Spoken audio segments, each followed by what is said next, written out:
Trump backs Harley Davidson boycott in tariff row. Donald Trump has tweeted that it is great that many Harley Davidson owners plan to boycott the firm as a row over tariffs escalates. The U.S. president said most other firms including Harley competitors agreed with his decision to impose tariffs on steel and aluminum imports.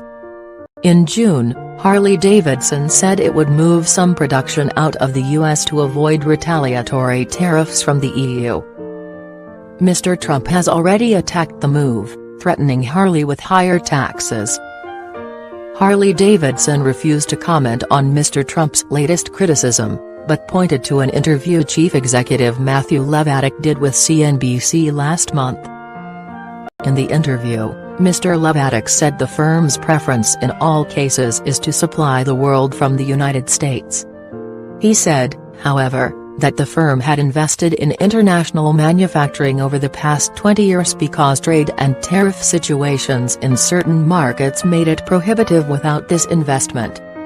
We're only doing that because these are important growth markets for the company that, without those investments, we wouldn't have access to those customers, at any kind of reasonable price, he said. Profit hit.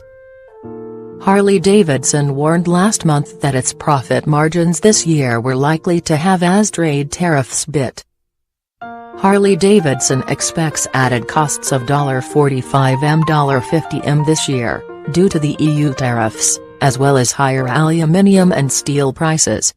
The company said in June it would shift some motorcycle production away from the US to avoid the substantial burden of European Union tariffs. It has assembly plants in Australia, Brazil, India and Thailand as well as in the US, but it has not said which plant would take up the extra production.